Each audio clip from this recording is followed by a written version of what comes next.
हाँ, good evening, oh sorry, good morning. Hello. Hello sir. आपको हाँ बोर्ड दिख रहा है? हाँ हाँ सर। अच्छा, आपका आपने अभी क्या उस कैमरा बंद किया हुआ है? हाँ हाँ बंद किया है। आप इसको ऑन कर लो। ठीक है सर। हाँ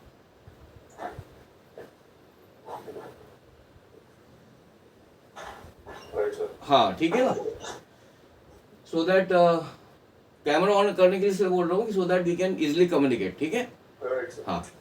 सो आपके स्कूल में चैप्टर नंबर 1 जो electric charges and fields, sir मेरा स्कूल स्टार्ट नहीं हुआ। अभी स्टार्ट नहीं हुआ है? अभी आप क्लासेस स्टार्ट नहीं हुई है अभी? नहीं। अच्छा, तो क्लास 12 में जो फर्स्ट चैप्टर है वो है आपका इलेक्ट्रिक चार्जेस एंड फील्ड्स का। ठीक है सर। ठीक है, ये फर्स्ट चैप्टर है आपका, तो यहीं से हम स्टार्ट करते हैं, ठीक है। ठीक है सर। तो यहाँ पे दो वर्ड्स लिखे हुए हैं, एक वर्ड है आपका इलेक्ट्रिक चार्ज और दूसरा वर्ड क्या है वहां पे? Field.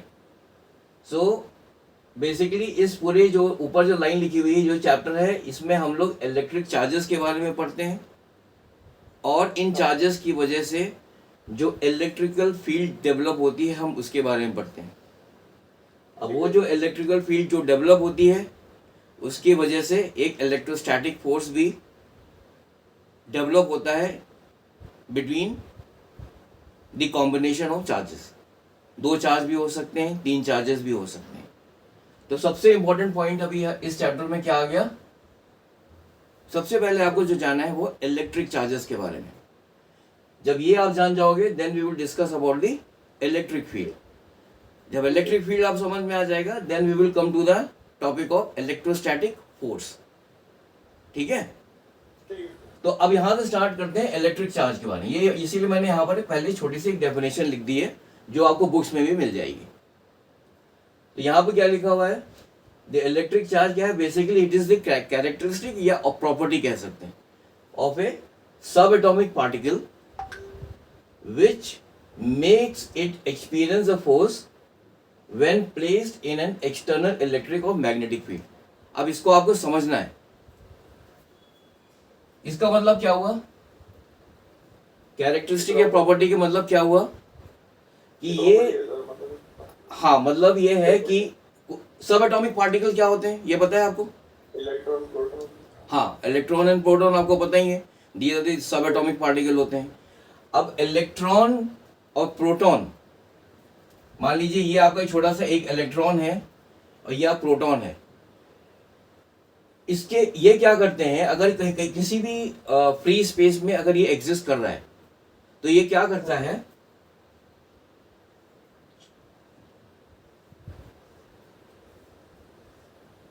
They produce an electric field region. Electric.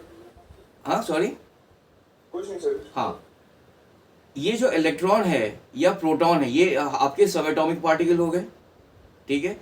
Now these sub atomic particle that is electron और जो प्रोटॉन है they produce an electric field region around it, ठीक है। इसको हम बोलते हैं कैरेक्टरिस्टिक या प्रॉपर्टी, ठीक है ना। सो इलेक्ट्रिक चार्ज बेसिकली क्या है? इट इज द कैरेक्टरिस्टिक और द प्रॉपर्टी ऑफ ए सब atomic particle to produce an electric field around its region, ठीक है। ठीक है। अब ये इलेक्ट्रिक फील्ड जो है पैदा कैसे होती है, या इलेक्ट्रॉन या प्रोटॉन किस चीज का बना है ये भी आप है? उसमें चार्ज होता है इसलिए। हाँ, नहीं, चार्ज होता है, इलेक्ट्रॉन एंड प्रोटॉन के ऊपर एक चार्ज होता है। उस चार्ज की वजह से एक आपकी फील्ड प्रोड्यूस, जैसे आपने देखा है मैग्नेट होता है, एक मैग्नेट होता है। अब मैग्नेट के पास में आप अगर आपके पास में कोई मैग्नेट है, अब आप कोई भी लोहे का टुकड़ा लेके आ जाओ, ये यहाँ पे मैग्नेट रखा हुआ है, यहाँ रखा आपने, तो मैग्नेट क्या होगा? सॉरी, ये लोहे का टुकड़ा क्या है? अपनी जगह पे है। आपने थोड़ा सा और आगे खिसकाया, थोड़ा सा और आगे खिसकाया, अभी भी अपनी जगह पर है। लेकिन एक टाइम आएगा जैसे जैसे आप खिसकाते जाओगे एक पॉइंट पर ये एकदम से इसको खींच लेगा। जो लोहे का जो टुकड़ा होता है वो मैग्नेट से जाके क्या होगा? चिपक जाएगा। ये होता कब है? जब ये वाला लोहे का टुकड़ा इसकी मैग्नेटिक फील्ड रीजन में आता है। जैसे ही मैग्नेटिक फील्ड रीजन में आएगा वैसे ही ये लोहे का टुकड़ा इससे चिपक जाएगा। तो ये हो गई बात मैग्नेट की। हम आज अभी कर रहे हैं इलेक्ट्रिकल फील्ड की। मैग्नेटिक फील्ड के बारे में हम बाद में बात करेंगे। इसी प्रकार से क्या होता है, जैसे मैग्नेट अपनी चारों तरफ एक मैग्नेटिक फील्ड क्रिएट कर रहा है, इसी प्रकार से इलेक्ट्रॉन या प्रोटॉन वो अपने चारों तरफ एक इलेक्ट्रिक फील्ड क्रिएट कर रहा है। ठीक है, अब ये चारों तरफ ऐसे हो गया, और अगर ये इलेक्ट्रॉन स्टेशनरी है तो इलेक्ट्रिक फील्ड आपकी यूनिफॉर्म रहेगी। मतलब मान लीजिए ये जो इलेक्ट्रिक फील्ड जो चारों तरफ फैलती है that is basically in a circular area. ये एक बिल्कुल जैसे यहाँ पे एक चार्ज है तो चारों तरफ ये एक इलेक्ट्रिकल फील्ड क्रिएट करेगा। ठीक है, अब ये मान लीजिए मैं कोई कहता हूं ये पॉइंट है, तो यहां पर इस चार्ज की वजह से यहां पर इलेक्ट्रिक फील्ड की जो वैल्यू है, या ये सर्कुलर पाथ है, इस प्रकार से इसके चारों तरफ मैंने ये बना दिया, एक सर्कल बना दिया, तो हर एक पॉइंट के ऊपर इस सर्कुलर पाथ के ऊपर या सर्कुलर रिंग के ऊपर इलेक्ट्रिकल फील्ड की वैल्यू कांस्टेंट होगी। अगर चार्ज रुका हुआ है, चार्ज स्टेशनरी है, और अगर चार्ज वाइब्रेट कर रहा है then the electrical field value will change with time. ठीक है, तो मेन सबसे इंपॉर्टेंट चीज, पहली चीज ये है कि इलेक्ट्रिक चार्ज क्या है, it is the property of a सब atomic particle to generate the electric field around it. अब ये इलेक्ट्रिक फील्ड आपकी जनरेट कैसे हो रही है, ये इलेक्ट्रॉन या प्रोटॉन किस मटेरियल का बना हुआ है, अभी भी उसके ऊपर रिसर्च चल रही है, लोगों को पता नहीं है। ठीक है, ये इलेक्ट्रिक फील्ड कैसे जनरेट हो रही है ये पता, इसके ऊपर भी अभी भी काम चल रहा है। सो इसीलिए हम इसको यहां बोल देते हैं कैरेक्टरिस्टिक है या प्रॉपर्टी है। हमने बोल दिया कि ये प्रॉपर्टी हो गई भाई, हमें अभी पता नहीं है बट ये हो रहा है। ठीक है, सो सब एटॉमिक पार्टिकल के ऊपर अगर इफ कोई चार्ज है तो उसकी वजह से एक इलेक्ट्रिक फील्ड उसके चारों तरफ क्रिएट हो जाती है। ठीक है, and this electric field is responsible for this electrostatic force. अब होता कैसे है ये समझो आप। इसने चारों तरफ, एक मिनट, मान लो ये एक आपका इलेक्ट्रॉन है। ठीक है, अब इलेक्ट्रॉन जो है इसने अपने चारों तरफ एक इलेक्ट्रिक फील्ड रीजन क्रिएट कर दिया है ना, this is the free space हवा में।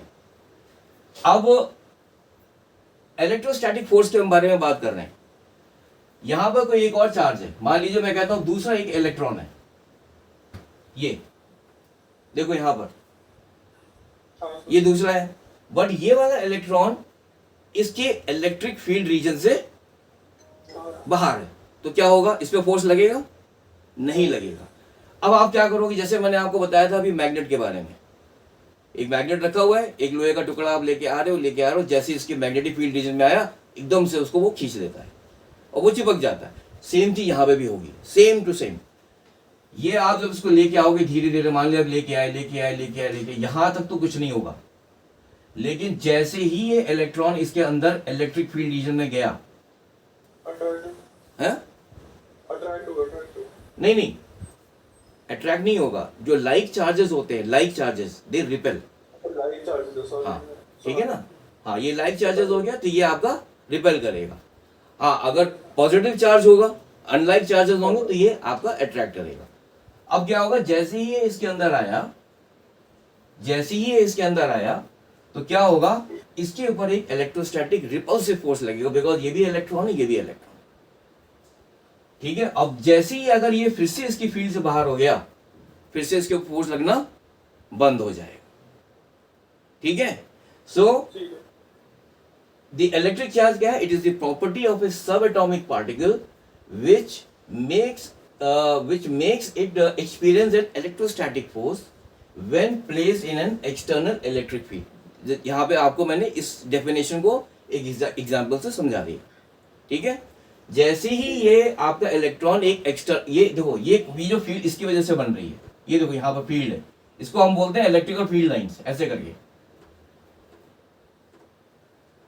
तो जैसे ही ये आपका कोई दूसरा चार्ज इसके फील्ड के अंदर आया तो इमीडिएटली क्या होगा, इसके ऊपर या तो अट्रैक्टिव फोर्स होगी या रिपल्सिव होगी, डिपेंड करेगा ये कौन सा चार्ज है। अगर इस केस में क्या ये आपका इलेक्ट्रॉन है, अगर ये इलेक्ट्रॉन है तो रिपल्सिव हो गया, और अगर ये पॉजिटिव चार्ज है तो ये अट्रैक्टिव हो जाएगा। ठीक है, तो ये आपका सबसे इंपॉर्टेंट पॉइंट था। आपको याद क्या रखना है, the electrostatic force is experienced due to the generation of the electric field. पहली ये सबसे इंपॉर्टेंट पॉइंट आ गया। सेकेंड इंपॉर्टेंट पॉइंट क्या है, इलेक्ट्रिक चार्ज है, this is the property of a सब एटॉमिक पार्टिकल। ठीक है, ठीक है। हाँ, which is responsible for the generation of electrostatic force due to the creation of the electric field. ठीक है, अब आगे बढ़ते हैं।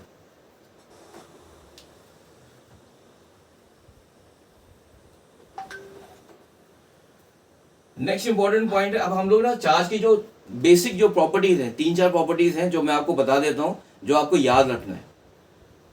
पहली प्रॉपर्टी ये है,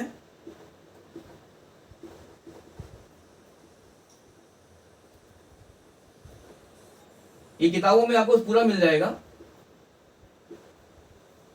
चार्ज इज क्वांटाइज्ड। क्वांटाइज का मतलब क्या है, पहली चीज आपको ये समझना है कि इस यूनिवर्स में जो सबसे छोटा जो चार्ज है that is associated with the electron. इस पूरे ब्रह्मांड में जो सबसे जो छोटा जो चार्ज है that is the charge which is associated with the electron, या इलेक्ट्रॉन के ऊपर जो चार्ज है that is the smallest charge available in the universe, जो अभी तक हम लोगों ने ढूंढा है, जो हमें पता है। ठीक है, आगे हो सकता है इससे कोई छोटा मिल जाए, we do not know. As of now the smallest charge which is existing in this universe is that on an electron, और उसकी वैल्यू क्या होती है, 1.6 into 10⁻⁻²। हाँ, तो ये आपको पता है, ये आपको पता है कि this is the smallest value of charge which is existing in the universe and it is on the electron. And ये आपका कूलम हो गया। कूलम क्या है, दिस इज, हाँ यूनिट है, this is in the honour of the French जो physicist था, उसका नाम था चार्ल्स कूलम। उसके अब यहां आप देखोगे ना, कूलम जो है ना, 1 कूलम जो है it is a very big unit. कैसे होगा, एक इलेक्ट्रॉन के ऊपर कितना चार्ज है, -1.6। हाँ, ये this is the magnitude of the charge. ये अभी हम बात कर रहे हैं सिर्फ मैग्नीट्यूड के भी। ठीक है, इलेक्ट्रॉन के ऊपर जो चार्ज होता है हम उसको लिखते हैं -e, जो प्रोटॉन होता है उसके ऊपर हम लिखते हैं +e। तो दोनों के ऊपर जो चार्ज है that is the smallest charge which is existing in this universe. अब ये 1 कूलम जो है ना that is a very big unit. कैसे, देखो यहां पर कि 1.6 इंटू 10⁻⁻19 कूलम जो है that is equivalent to 1 electron. ये आपका कभी कभी एमसीक्यूज में पूछा जाता है, इसलिए मैं आपको यहां बता रहा हूं। This is equivalent to 1 electron. तो 1 coulomb of charge is equivalent to how much electron,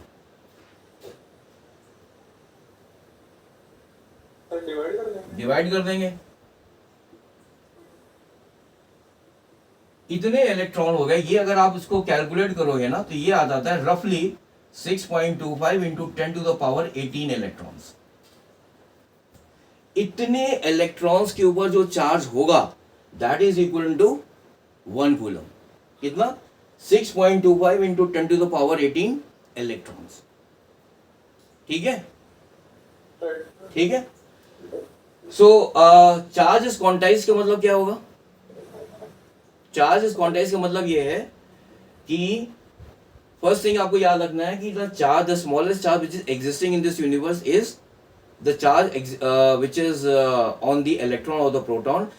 charge can not exist in fractions. Fraction मतलब इससे कम नहीं हो सकता। हाँ, it will always be an integral multiple of e.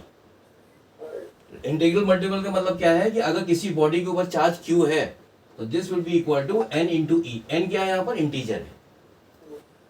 ठीक है, फ्रैक्शन अगर मैं आपसे पूछूं कि a body has a charge of, let us say, मैं एग्जांपल दे 0.8 into 10 to the power -19 coulomb, तो अगर ट्रू और फॉल्स लिखना है तो ये ट्रू होगा या फॉल्स होगा?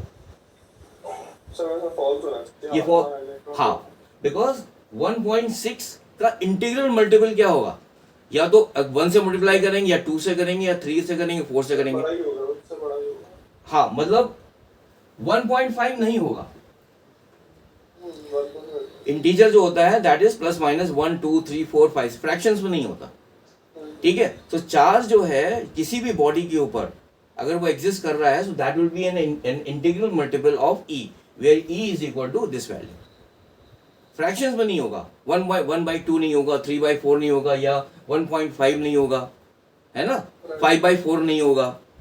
सो ये वाला आंसर आपको गलत है। लेकिन अगर हम कहों कि एक बॉडी के ऊपर चार्ज है 3.2 into 10 to the power -19 coulomb, तो ये हाँ, ये हो जाएगा because 1.6 into 2 is equal to 3.2। तो ठीक है, तो ये इसका मतलब है, the quantize that is the charge on an body will be an integral multiple of e, and एक बॉडी से दूसरी बॉडी में जो चार्ज ट्रांसफर होगा that will also be govern by this equation. ठीक है, एक बॉडी से, क्योंकि देखो अब मैं यहां तक तो आपको समझ में आ गया। ठीक है, एक बॉडी है, ये दो, एक बॉडी है और एक बॉडी है, तो अगर यहां से कोई चार्ज यहां जा रहा है, so that will also be govern by this equation that is Q is equal to n e. ठीक है, अभी इसको भी हम समझ सकते, अभी समझेंगे अभी थोड़ी देर के बाद। सो एक तो ये हो गया, क्वांटाइज हो गया। दूसरा क्या है, चार्ज जो है स्केलर क्वांटिटी है, मतलब स्केलर क्वांटिटी का मतलब क्या होगा? सर मैग्नीट्यूड ये डायरेक्शन है। हाँ, फॉर एग्जाम्पल लेटर से मैं कहता हूँ ये एक बॉडी है, एक बॉल है, स्फेरिकल बॉल है। अब इसके ऊपर मैं कहता हूँ, जैसे हमने बोला था अभी कि इलेक्ट्रॉन के ऊपर जो चार्ज होता है that is depicted as -E। ठीक है, और लेट से मैं कहता हूँ प्रोटॉन है +E। अब ये एक स्फेरिकल बॉल है, यहाँ पर एक चार्ज है, इस पोजीशन पे यहाँ पे एक चार्ज है, लेटर से एक इलेक्ट्रॉन है, यहाँ पर इस पोजीशन के ऊपर एक चार्ज है +E। मान लीजिए यहाँ पे भी +E है, यहाँ पे भी +E है, -E यहाँ पर है। ये 5 लोकेशंस पे इस प्रकार से 50 एक किसी बॉडी के ऊपर है, तो इस बॉडी के ऊपर टोटल चार्ज क्या होगा? तो मतलब सबको ऐड कर देंगे वही सर। तो कैसे करेंगे? माइनस होता है तो माइनस करेंगे जो। हाँ, स्केलर क्वांटिटी का मतलब यही होता है कि whenever you are finding the charge on a body or an object, then you have to add all the charges with proper sign। proper sign का मतलब क्या है? अगर माइनस है तो माइनस लगाओगे, मतलब हम इसको हम ऐड करेंगे तो क्या होगा? -E प्लस ये E आएगा, +E प्लस E -E। तो यहाँ पे जो भी आपका वैल्यू आ जाएगा, यहाँ से क्या होगा, this and this will get cancelled out, this and this will get cancelled out. तो फाइनली इसके ऊपर जो चार्ज है that is equal to E। E का मतलब क्या हुआ? This is a positively charge body now. So charge is a scalar quantity, and in order to find the charge on an object we add all the charges with the proper sign, that is इसको बोलते हैं algebraic sum। ठीक है, तो ये second property हो गई। तीसरी प्रॉपर्टी है कि charge can not be created not destroyed, but it can be transferred from one body to another. जो अभी हमने बात किया था कि बॉडी, एक बॉडी से ट्रांसफर हो सकती है दूसरी बॉडी। ठीक है, अच्छा आगे बढ़ते हैं। इसमें बहुत ज़्यादा टाइम आपको हमें नहीं करना है खराब, हमें आगे जो इंपॉर्टेंट पॉइंट्स है उस पर ज़्यादा फोकस करेंगे अभी। तो पहला हो गया कि charge is quantized, then it is a scalar quantity. ठीक है ना, then charge is conserved, it can not be created nor destroyed. ठीक है, next important point is like charges जो हैं वो क्या करते हैं? रिपेल करते हैं। और अनलाइक चार्जेस क्या हो जाएंगे? दे विल अट्रैक्ट करेंगे। And each charge is associated with a certain mass. हर एक चार्ज, ठीक है ना, जैसे एक आपका इलेक्ट्रॉन है, so that is the smallest charge. अब इलेक्ट्रॉन का मास कितना होता है? That is 3.1 into 10⁻⁻30. हाँ -34 kg हो जाता है. This is the, so each and every charge is associated with some mass. तो ये भी एक इसकी प्रॉपर्टी हो गई है. इंपॉर्टेंट प्रॉपर्टी क्या है जो आपको याद रखनी है? That is Q is equal to Ne. पहला. And the second important point is the charge on a body is the algebraic sum of all the charges. ये आपको दो बहुत इंपॉर्टेंट आपको याद रखना है. तीसरा इंपॉर्टेंट पॉइंट तो आपको याद ही है, that is like charges they repel each other and unlike charges they attract each other. ठीक है, ये हो गया. अब आ जाते हैं नेक्स्ट इंपॉर्टेंट पॉइंट पे.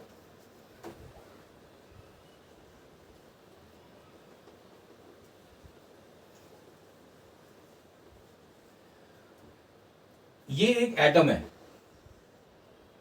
ये इसका न्यूक्लियस है, और यहां पे आपके ऑर्बिट्स हैं जहां पे इलेक्ट्रॉन्स सर्कुलर मोशन में घूम रहे हैं. यहाँ पे इलेक्ट्रॉन है, इसके अंदर आपके प्रोटॉन्स हो गए और न्यूट्रॉन्स हो गए. तो एक तो चीज हो गई, ये जो हमने आपको अभी बताया, सब एटॉमिक पार्टिकल्स हैं, they carry the electric charge. अब ये एक एटम होता है. एटम क्या होता है? इट इज इलेक्ट्रिकली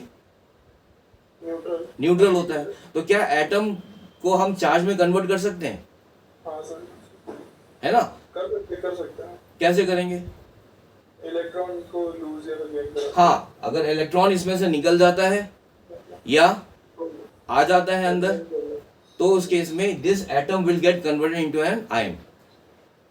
तभी है ना, आयन के फॉर्म में बन जाएगा. Now ion is basically what? It is a charge particle हो गया. So atom can be converted into an ion by the addition or the subtraction of orbiting electrons. ठीक है, तो ये एक आपको चीज ये भी याद रखनी है. ये हो गया. हाँ, और इंपॉर्टेंट है, the smallest charge is equal to 1.6 into 10 to the power minus 19 coulomb. ये भी आपको याद रखना है. ठीक है, ये आपको हमेशा आपको याद रखना है. And charges can not be transferred in fractions. ठीक है ना, फ्रैक्शन मतलब इसकी फ्रैक्शनल वैल्यू नहीं होनी चाहिए. It should be an integral multiple of e. ठीक है, अब आ जाते हैं, हम बात करते हैं एक सब एटॉमिक पार्टिकल हम लोग ले लेते हैं. लेट अस से आई am just taking one electron. इसकी वजह से मैंने आपको बताया कि इलेक्ट्रिकल फील्ड लाइंस जो हैं वो जनरेट होती हैं, and it is uniformly distributed if the charge is stationary. If it is vibrating then this electrical field is changing with time. At अगर ये एक पॉइंट को मैंने पकड़ लिया यहाँ पर और ये स्टेशनरी है, तो इस पॉइंट पे इलेक्ट्रिकल फील्ड हमेशा कांस्टेंट रहेगी. लेकिन अगर ये वाइब्रेट कर रहा है, तो इलेक्ट्रिकल फील्ड यहाँ इस पॉइंट पे हमेशा टाइम के हिसाब से चेंज होती रहेगी. ठीक है. अच्छा, अब इसमें पहले जो किताबों में लिखा था कि electron is a dot particle, किताबों में अभी भी आपको ये मिलेगा. लेकिन अभी रिसेंटली ये पता चला है कि electron is not a dot particle. क्या है? नहीं है डॉट पार्टिकल. डॉट पार्टिकल नहीं है, तो है क्या? हाँ, ये इलेक्ट्रॉन जो अभी बहुत रिसेंटली जो इसमें एक with the help of this super microscope आप बोल सकते हो, ये देखा गया है कि electron is just like a string. ऐसे करके स्ट्रिंग होता है, जो धागा होता है, इस प्रकार से. So this electron is vibrating in the form of a string. Electron is vibrating, और ये इस फॉर्म में है, not in the form of A dot. And because of these, जब ये वाइब्रेट करता है तो इलेक्ट्रिकल फील्ड लाइंस या इलेक्ट्रिकल फील्ड जनरेट होती है. तो पहले हम लोगों ने जो पढ़ा था वो था dot particle, but dot particle नहीं है. Electron is basically a string which is vibrating about it's mean position. ठीक है. अब इसकी वजह से इलेक्ट्रिकल फील्ड लाइन जनरेट होती हैं। अब इलेक्ट्रॉन की वजह से जो फील्ड लाइन जो जनरेट होती हैं दैट इज डायरेक्टेड, उसका डायरेक्शन क्या होता है ये पता है आपको? नहीं सर, नहीं। मतलब ऐसे डायरेक्शन थोड़ी क्लाउड में होती है सर। है क्लाउड में होती है सर, वो तो क्लाउड बन जाता है ना। नहीं नहीं, जैसे ये हमारे यहाँ एक इलेक्ट्रॉन है, इसकी वजह से एक इलेक्ट्रिकल फील्ड जनरेट हो रही है। इस इलेक्ट्रिकल फील्ड जो है, इसकी जो electrical field it is always directed inwards, that is towards the charge. ठीक है। मतलब न्यूक्लियस। हाँ, इस अंदर की तरफ अगर ये जैसे ये फ्री स्पेस है, चारों तरफ उसने एक इलेक्ट्रिकल फील्ड बना दिया, तो क्या है ये जो electrical field lines, electrical field is perceived in the form of electrical field lines. तो इलेक्ट्रिकल फील्ड लाइंस की जो डायरेक्शन है ना, it is towards the charge. लेकिन अगर पॉजिटिव चार्ज है तो वो उसको ये देखा गया है कि इलेक्ट्रिकल फील्ड लाइंस की डायरेक्शन बाहर की तरफ है। ठीक है। अगर ये प्रोटॉन है तो इलेक्ट्रिकल फील्ड लाइंस की जो डायरेक्शन क्या हो गई, बाहर की तरफ, और इलेक्ट्रॉन की वजह से इलेक्ट्रिकल फील्ड लाइंस की डायरेक्शन क्या हो गई, अंदर की तरफ। This is the major difference. ठीक है, this is the major difference which you have to remember. ये आपकी न्यूमेरिकल प्रॉब्लम। इलेक्ट्रॉन और प्रोटॉन, नेगेटिवली चार्ज पार्टिकल या पॉजिटिवली चार्ज पार्टिकल? अगर नेगेटिवली चार्ज पार्टिकल है, बाहर की तरफ चलता है। हाँ सॉरी, पॉजिटिव चार्ज बाहर की तरफ चलता है। हाँ, पॉजिटिवली चार्ज पार्टिकल की वजह से जो इलेक्ट्रिकल फील्ड लाइंस हैं उसकी डायरेक्शन बाहर की तरफ होती है। ठीक है। और नेगेटिवली चार्ज पार्टिकल की वजह से इलेक्ट्रिकल फील्ड लाइंस अंदर की तरफ होती है। ये एक मेजर पॉइंट है जो आपको याद रखना है। ठीक है sir. It is a very big, you can say this is a very very important point जो आपको याद रखना है। ठीक है, अब आगे बढ़ते हैं।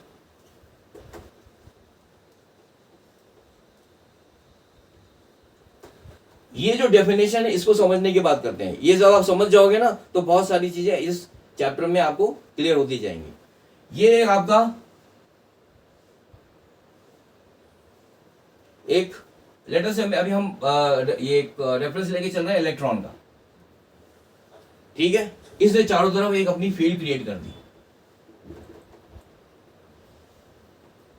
ठीक है। अब इस फील्ड का जो कूलम ने ये देखा था, the intensity of the electrical field is directly proportional to the magnitude of the charge. Later से अगर हम यहाँ पे इलेक्ट्रॉन भी कर रहे हैं तो उसने ये देखा कि this was directly proportional to the square of the magnitude of the charge, sorry product of the नहीं, अभी मैं इलेक्ट्रिकल फील्ड के बारे में बात कर रहा हूं, अभी मैं फोर्स के बारे में बात नहीं कर रहा। I am just talking about the intensity of the electrical field. Intensity of the electrical field, later से मैं कहता हूं ये पॉइंट है, यहां पर ये है, ये पॉइंट ले लिया मैंने, पॉइंट पी। इसकी डिस्टेंस है यहां से, लेटर से मैं कहता हूं आर। कहां से? इस चार्ज से। और ये पॉइंट पी है which is lying on the, लेटर से on the circumference of the this electrical field region. ठीक है, और इसकी दूरी यहां से कितनी है? आर। सो कूलम ने ये देखा था वहां पे कि this E is directly proportional to intensity of the electrical field is directly proportional to E and inversely proportional to the square of the distance. ठीक है, I am right now talking in terms of electron. अभी हम electron के बारे में बात कर रहे हैं। अगर यहाँ पे कोई दूसरा चार्ज है, लेटर से मैं कहता हूँ माइनस क्यू है, कोई एक बॉडी है जिसके ऊपर चार्ज है Q and it is a negatively charge body, तो ये क्या हो जाएगा? Q. This is the intensity of the electric field at this point P. तो जैसे जैसे आप देखोगे ये P की, अगर ये पॉइंट की वैल्यू, अगर ये P अंदर होता है या बाहर होता है तो E की वैल्यू क्या होगी? चेंज होगी, चेंज हो जाएगी। अगर पास होगा तो R की वैल्यू कम हो जाएगी, जब R की वैल्यू कम हो जाएगी तो E की वैल्यू बढ़ जाएगी। और इस प्रोपोर्शनैलिटी को हटाने के बाद में एक आया E इज इक्वल टू, हाँ यहाँ पे K किया Q बाई आर स्क्वायर। अब ये जो इलेक्ट्रिक फील्ड है इसकी वजह से इलेक्ट्रोस्टैटिक फोर्स लगता है दूसरे चार्ज के ऊपर। जैसे ये हो गया एक आपका कोई चार्ज बॉडी है, जिसके ऊपर नेगेटिव चार्ज है। अब मैं कहता हूं यहां पर एक कोई चार्ज बॉडी है, इसको अभी हम लोग ले लेते हैं, लेटर से Q1 कर दिया। तो इसकी इंटेंसिटी कितनी हो गई? Q1 हो गई। अब मैं कहता हूं यहां पर एक दूसरा चार्ज है, ये पॉजिटिव चार्ज है, लेटर से Q2, ये अभी इसके बाहर है, ये अभी बाहर है। अब आप इसको धीरे धीरे लेके आएंगे, ठीक है। जैसे ये यहां पर पहुंचेगा एट ए डिस्टेंस r, तो इसके ऊपर एक फोर्स लगेगा, इलेक्ट्रोस्टैटिक फोर्स होगा। ये इलेक्ट्रोस्टैटिक फोर्स अब कौन सा हो जाएगा? रिपल्सिव या अट्रैक्टिव? ये अट्रैक्टिव हो जाएगा। तो अट्रैक्ट, अब आपको यहां पर जो इंपॉर्टेंट नेक्स्ट फॉर्मूला है, इलेक्ट्रोस्टैटिक फोर्स और इंटेंसिटी ऑफ इलेक्ट्रिकल फील्ड के बीच में एक रिलेशन है। नहीं, वो हम उसको बाद में करेंगे। ये वाला रिलेशन आपको याद रखना है। The electrostatic force on this charge Q2 is equal to the magnitude of this charge.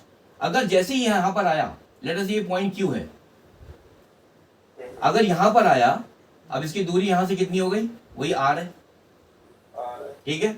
जैसे ही यहां पर आया, then the electrostatic force on this charge Q2 is equal to the magnitude of this charge Q2 multiplied by the intensity of electrical field. इधर देखो आप, intensity of electrical field because of this charge Q1 at this point. तो वो कितनी है intensity of electrical field? हाँ, अब आप यहां लिखो K Q1 upon R square, ठीक है। तो इलेक्ट्रोस्टैटिक फोर्स का फॉर्मूला क्या बन गया? K Q1 Q2 by R square. This is, यही फॉर्मूला आप बोल रहे थे ना अभी?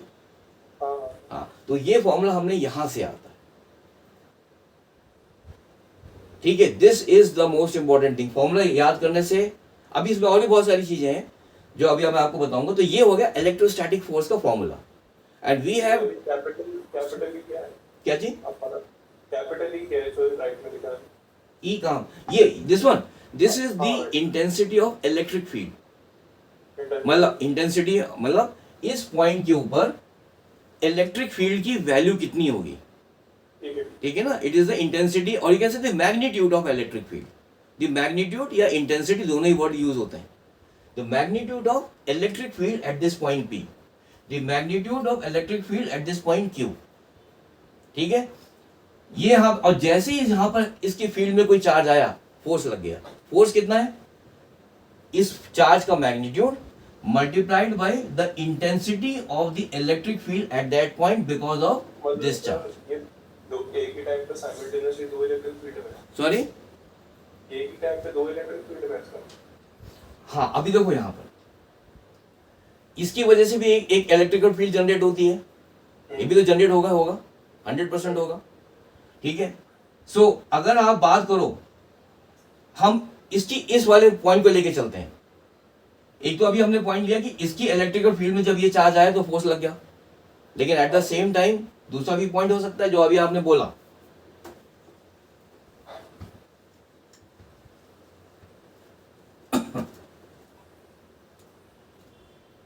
ये चार्ज है आपका -Q1, ये चार्ज है आपका Q2। अच्छा, फॉर्मूला क्या बन गया था हमारा? F इज इक्वल टू, अगर दो चार्ज के बीच में दूरी जो भी है that is equal to, later से R है, तो फॉर्मूला हमारा बन गया था K Q1 Q2 by R square. ये यही फॉर्मूला अभी हमने किया था। अब हम इसकी इलेक्ट्रिकल फील्ड को पहले कंसीडर किया था, अब हम इसकी करते हैं। फॉर्मूला सेम ही आएगा।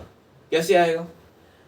मान लीजिए ये चार्ज यहां से चला, भाई इसके चारों तरफ एक इलेक्ट्रिकल फील्ड रीजन है, सॉरी ये चार्ज नहीं चला, ये वाला चार्ज चल के यहां पर आ गया, ठीक है। अब इसकी भी तो इलेक्ट्रिकल फील्ड रीजन है, इसकी अब मान लीजिए ये जो डिस्टेंस है, अगर हम यहां पे ले लेते हैं, ये डिस्टेंस सेम रखते हैं, R ही रखते हैं, ठीक है। तो क्या होगा, इस पॉइंट पे इलेक्ट्रिकल फील्ड E की वैल्यू कितनी आएगी?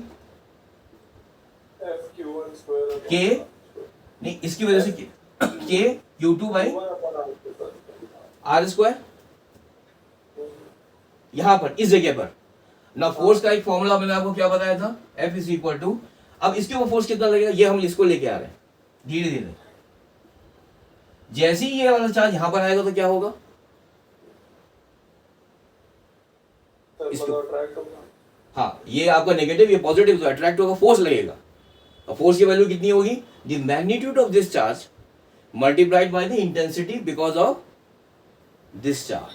तो वो इंटेंसिटी ये हो गई मल्टीप्लाइड बाय Q1 दोनों का।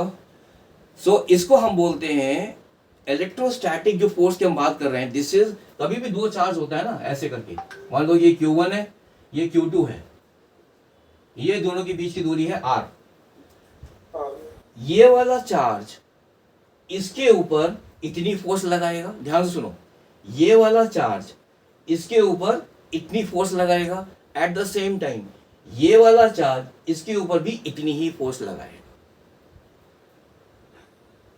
इसको बोलते हैं म्यूचुअल फोर्स ऑफ अट्रैक्शन और रिपल्शन। एक दूसरे के ऊपर जो फोर्स लगा रहे हैं उसका मैग्नीट्यूड बराबर रहता है, ठीक है। So this is how the electrostatic force is calculated. Electrostatic force is generated only because of the generation of electric field. किसी भी एक चार्ज की इलेक्ट्रिक फील्ड की वजह से जनरेट होता है, उसके अंदर उसकी फील्ड में कोई चार्ज आएगा तो फोर्स लग जाएगा। अगर E नहीं है तो F नहीं है। सो इंपॉर्टेंट फॉर्मूला क्या है, F is equal to QE, ये तो है ही है। दूसरा इंपॉर्टेंट फॉर्मूला क्या था,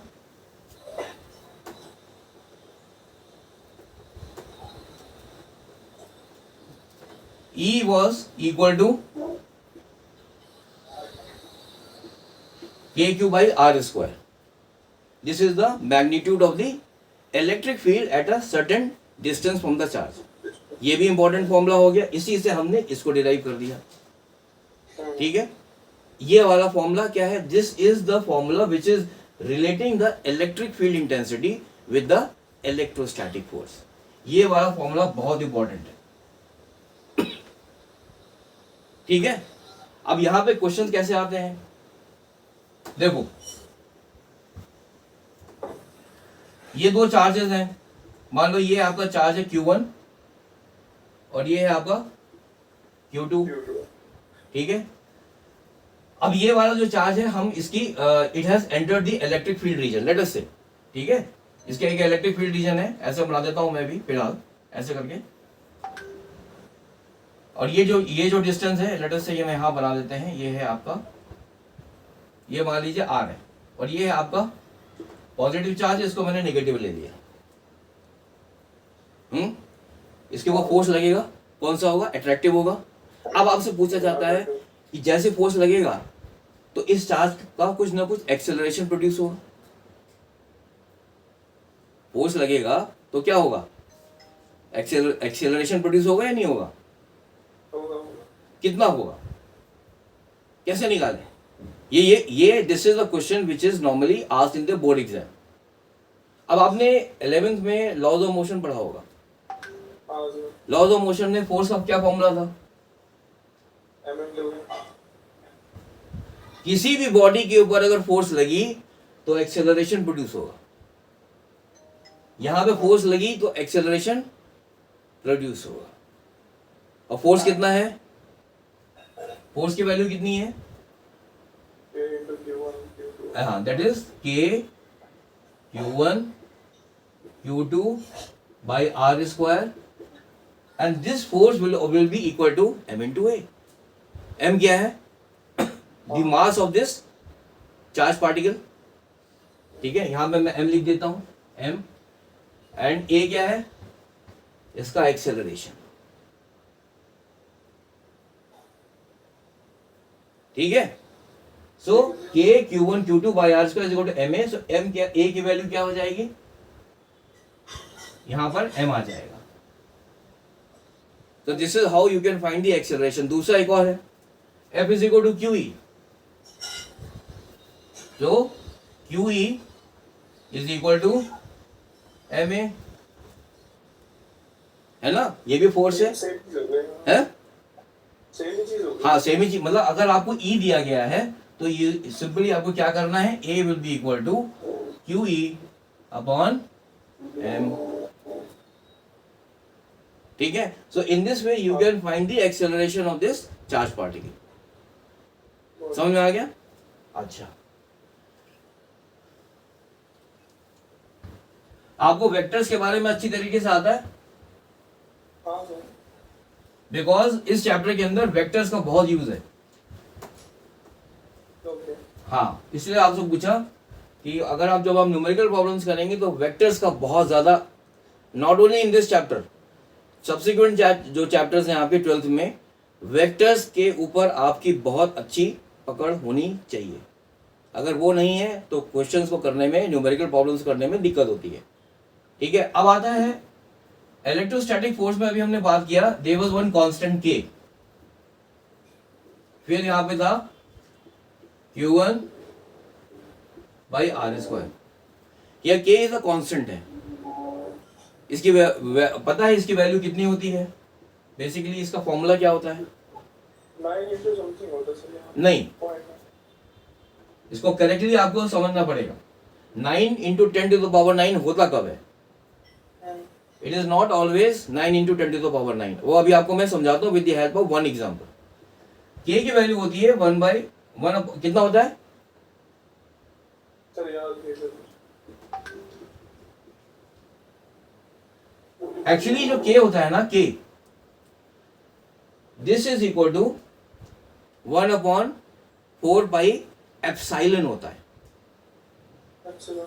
एप्सिलॉन, नाउ एप्सिलॉन क्या है?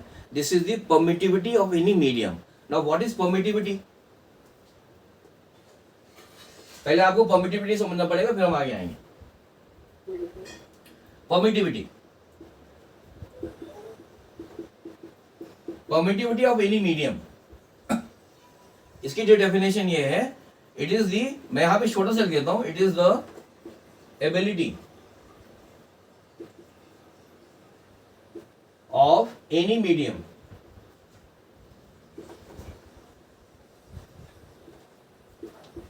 To pass the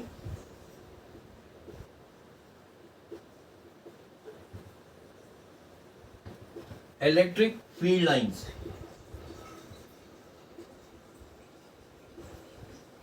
through it. Permittivity of a medium is the ability of it to pass the electric field line through it.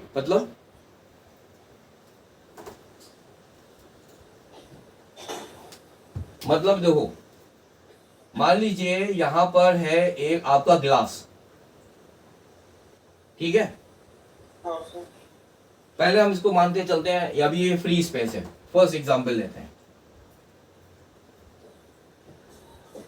अभी फ्री स्पेस है, यहां पे एक चार्ज है Q1 और यहां पे एक चार्ज है Q2। ठीक है, बीच में क्या है? अभी हवा है। ठीक है, फ्री स्पेस है। तो इलेक्ट्रोस्टैटिक फोर्स का फॉर्मूला क्या हो जाएगा? जो आपने के बताया था, that is equal to, basically this is, आपको मैंने बताया था कि K is equal to 1/4 pi epsilon.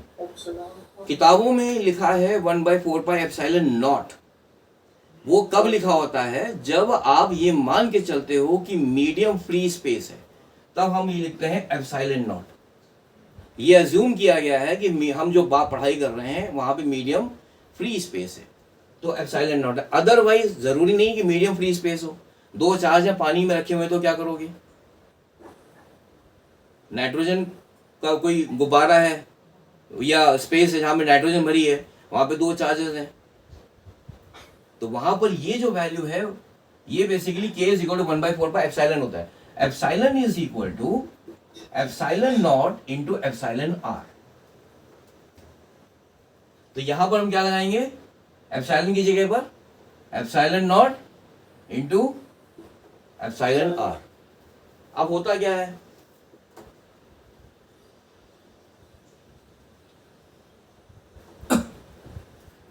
अगर फ्री स्पेस के बारे में बात करते हैं तो epsilon r is basically the relative permittivity. अभी हम बाद में उसके बारे में बात करेंगे, रिलेटिव परमिटिविटी।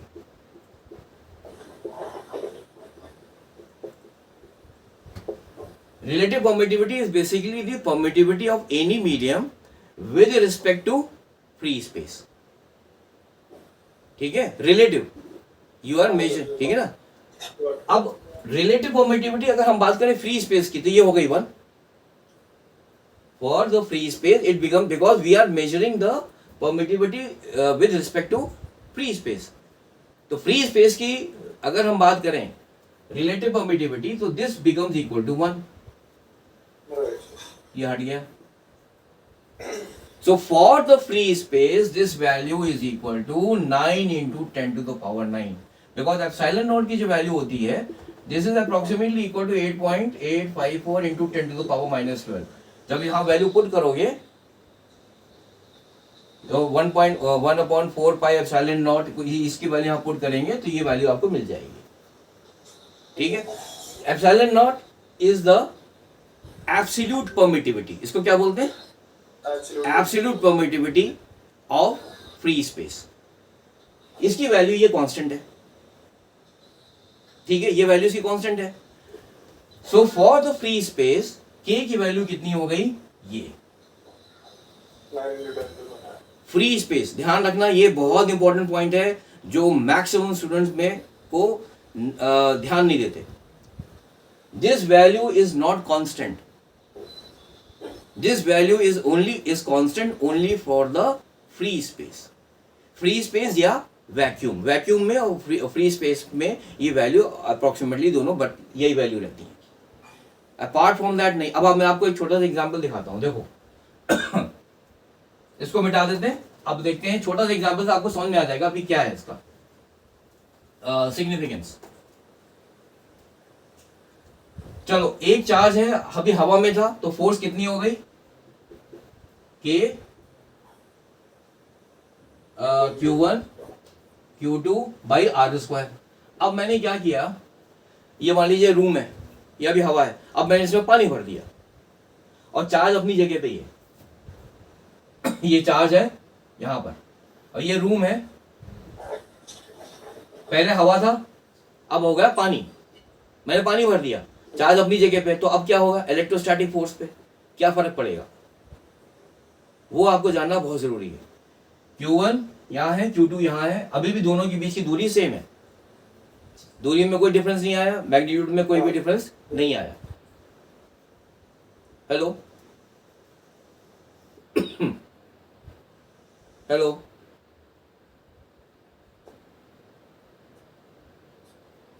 हेलो. हाँ सर. नहीं हेलो सर. हाँ, अभी आवाज आ रही है आपको? आवाज आ रही है सर आपके नेट में. एक मिनट को. अभी ठीक है? नहीं. हाँ सर ओके. एक बार. हाँ चलो.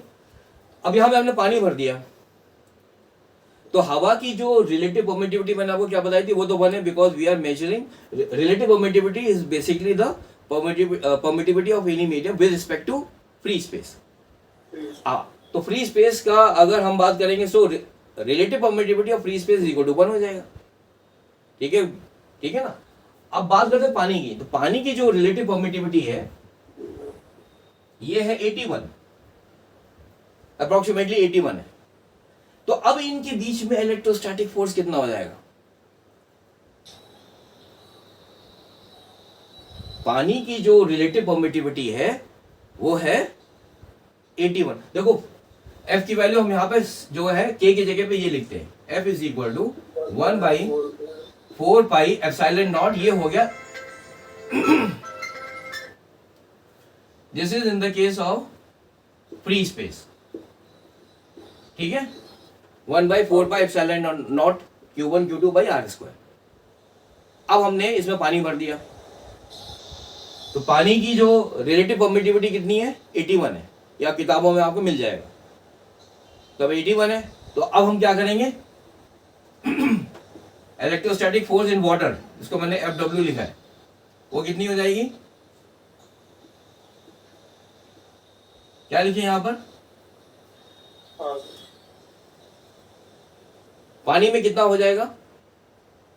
सर 81 मल्टीप्लाई कर देंगे ना डिनोमिनेटर. हाँ, यहां पर हम लिख देंगे 81. Into Q1 Q2 by r square. अब हुआ क्या फिर,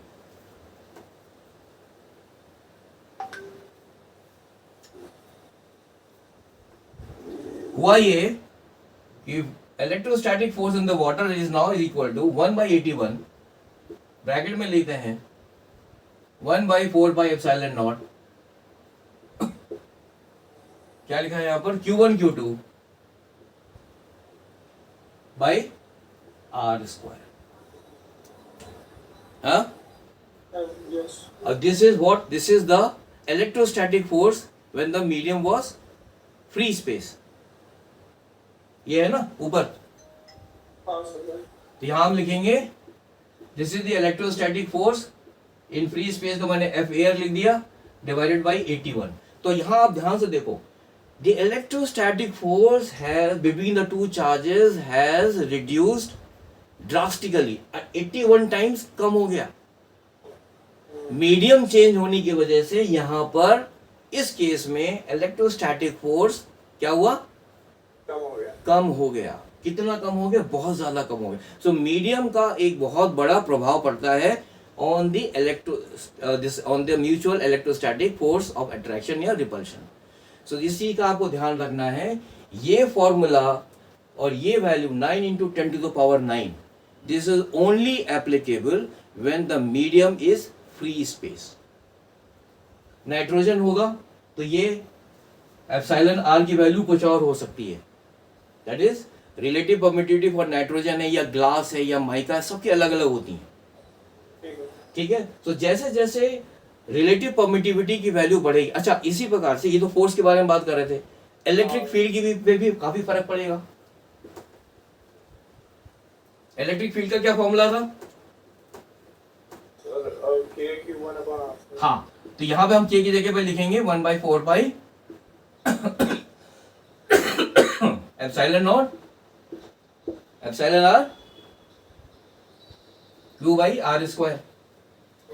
हवा में तो ये एप्सिलॉन आर 1 हो गया, पानी में कितना हो गया, 81 हो गया। तो क्या हुआ, जैसे जैसे परमिटिविटी बढ़ रही है, जैसे जैसे एप्सिलॉन आर की वैल्यू बढ़ रही है, या परमिटिविटी ऑफ द मीडियम बढ़ रही है, because permittivity of the medium क्या है, this is equal to absolute permittivity. Absolute permittivity की वैल्यू क्या है, अभी मैंने आपको बताया था 8.854 into 10 to the power -12।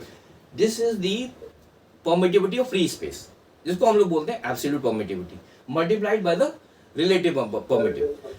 Now this is what, this is the permittivity of the medium. तो जैसे जैसे परमिटिविटी मीडियम की बढ़ेगी, वैसे वैसे इलेक्ट्रिकल फील्ड की वैल्यू घटेगी। कम हो जाएगी। जब E की वैल्यू घटेगी तो F की वैल्यू भी घटेगी, because F is equal to Q into E।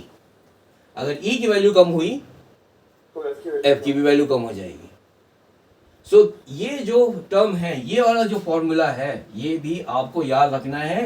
At the same time ये वाला फॉर्मूला भी आपको याद रखना है और F का भी आपको याद रखना है।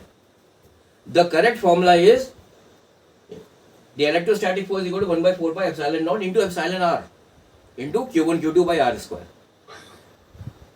ठीक है, इसी प्रकार से E का भी है 1/4π epsilon naught epsilon r into Q by r square.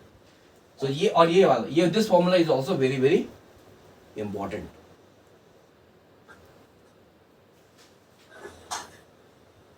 ठीक है, yes.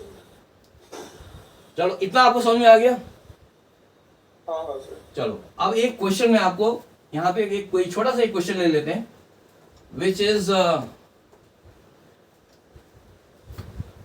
related to what we have studied right now and from the topic of vectors also।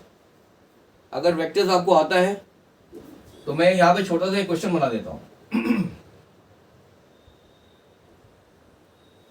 ये एक फ्री स्पेस है, यहाँ पे मीडियम हमने फ्री स्पेस ले लिया है,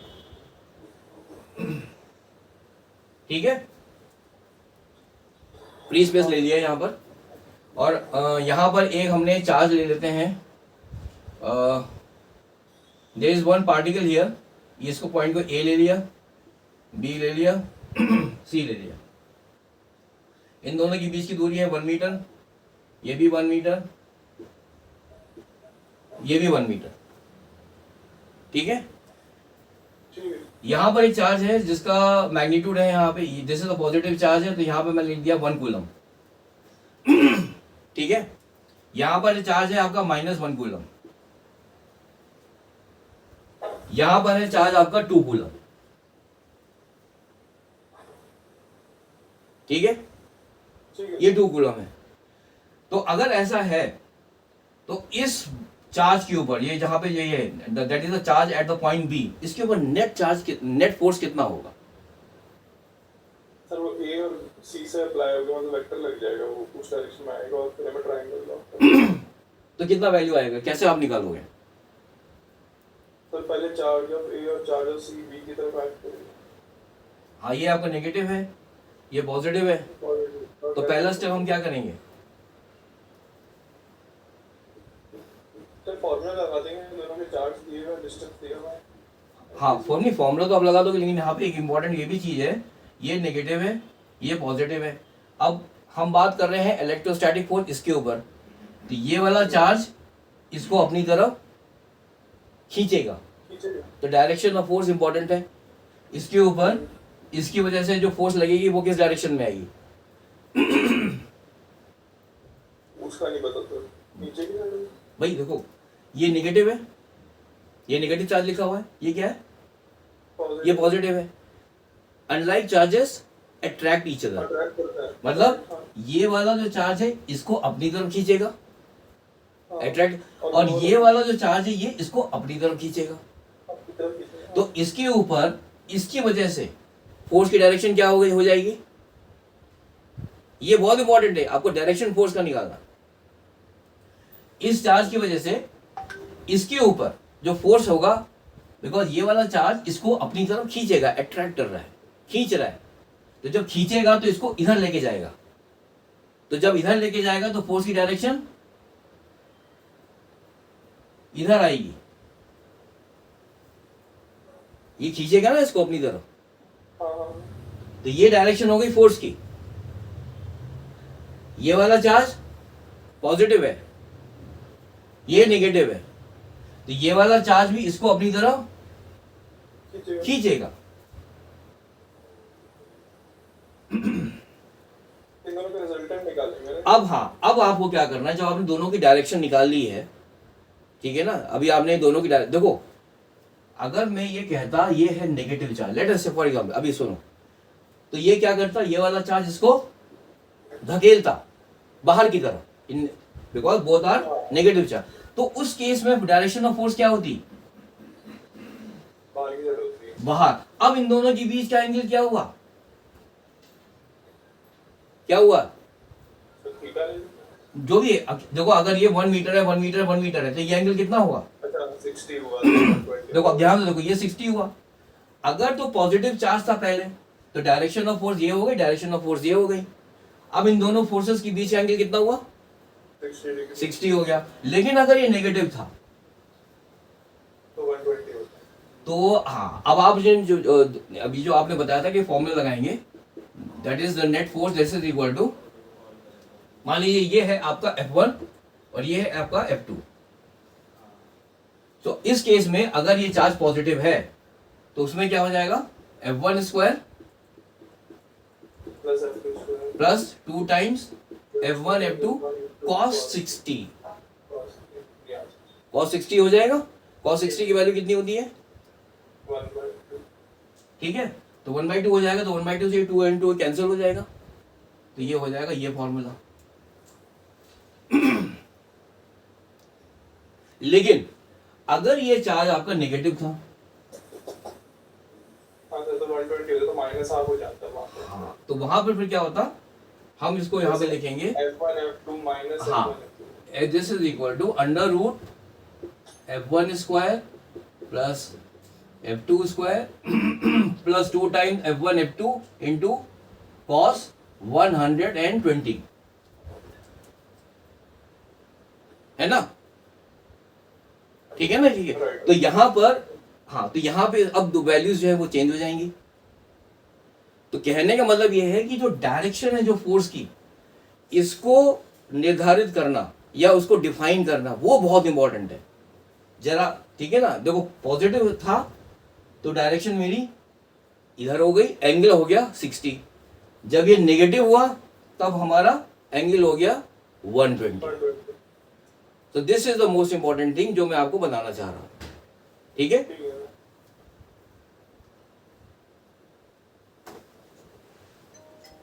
एक छोटा सा और कर लेते हैं एग्जाम्पल मैं आपको, हाँ सॉरी, कुछ नहीं मिलता। हाँ ठीक है, समझ में आ गया। हाँ सर, हाँ। अब देखो एक छोटा सा और लेते हैं एग्जाम्पल।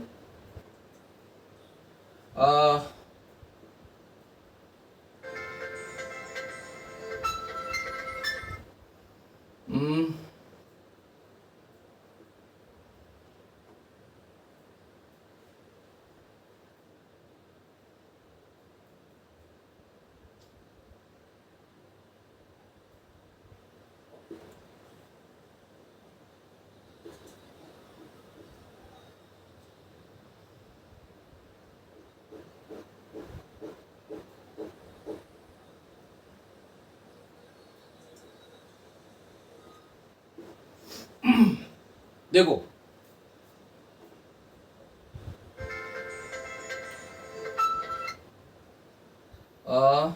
ये है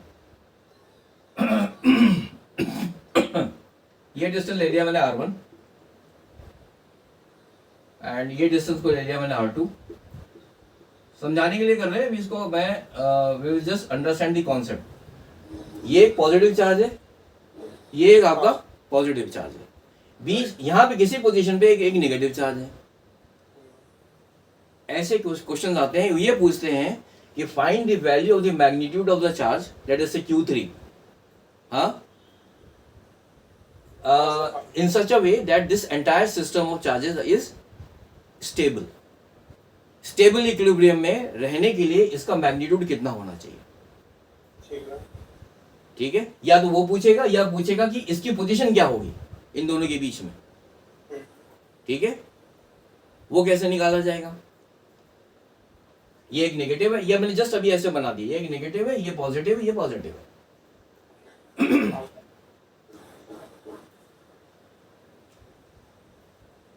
स्टेबल होने के लिए आपको कॉन्सेप्ट समझना है, खाली क्वेश्चन तो अपने आप ही हो जाएगा। कॉन्सेप्ट ये है, स्टेबल होने के लिए मतलब क्या है कि ये भी अपनी जगह पे, इसके ऊपर नेट फोर्स क्या होना चाहिए, Q1 और Q2 एग्जर्ट करेंगे। हाँ करेंगे, बट नेट फोर्स कितना होना चाहिए। अगर किसी चीज के ऊपर, अगर कोई भी चीज स्टेबल है, मान लीजिए मैं यहाँ खड़ा हूँ अभी, तो मैं स्टेबल अपनी जगह खड़ा हूँ, कब तक खड़ा रहूंगा, जब तक 0 होगा। जब नेट फोर्स मेरे ऊपर 0 हो जाए, या net force and net torque, दोनों चीजें, ठीक है।